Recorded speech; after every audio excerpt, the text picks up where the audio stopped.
Vitajte v Českom Krumlove. Toto čarovné mesto nachádzajúce sa v juhočeskom kraji, si vyslúžilo svoje miesto na zozname svetového dedičstva UNESCO a uchváti návštevníkov svojím rozprávkovým šarmom a bohatým dedičstvom. Keď vstúpite do historického centra Českého Krumlova, ocitnete sa ponorení do fascinujúceho labyrintu dláždených uličiek, očarujúcich mestských domov a stáročnej architektúry.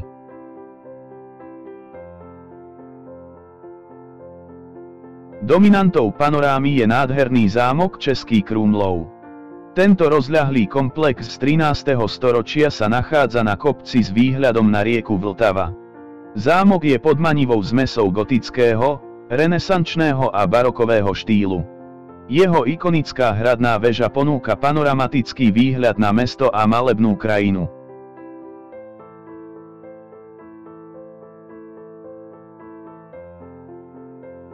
Hrad a historické centrum mesta spája krásny most, ktorý ponúka ďalší nádherný výhľad na rieku a hrad z dola.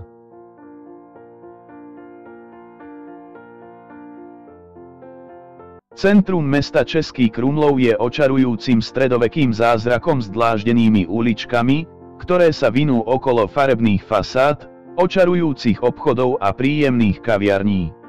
Počas prechádzky mnohými malými uličkami zdobenými tradičnými obchodmi a farebnými historickými budovami, sa môžete ponoriť do stáročnej histórie a kultúry tohto mesta. Kostol svätého Víta je gotickým majstrovským dielom z 15. storočia. Je známy svojimi krásnymi freskami a oltárom zo 17. storočia.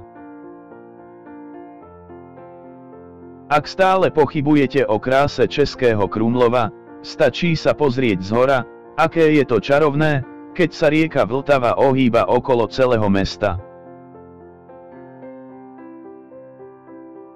Poďme a objavme niekoľko ďalších ulic. Každá budova tu vyzerá ako z rozprávkového filmu, ktorý inšpiruje vašu predstavivosť o tunajšom živote pred storočiami.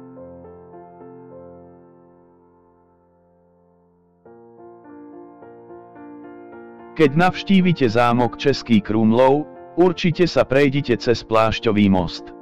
Je to pôvabný krytý most, ktorý spája hrad a zámocké divadlo. Zdobený freskami umocňuje magickú atmosféru mesta a odmení vás ďalším krásnym výhľadom na mesto.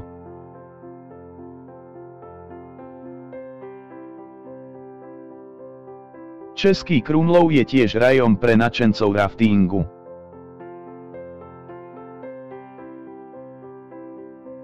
Náš výlet do Českého Krumlova sa blíži ku koncu. Kľukaté uličky, majestátny hrad a pohostinnosť jeho obyvateľov určite zanechajú nezmazateľný zážitok u každého návštevníka tohto krásneho mesta.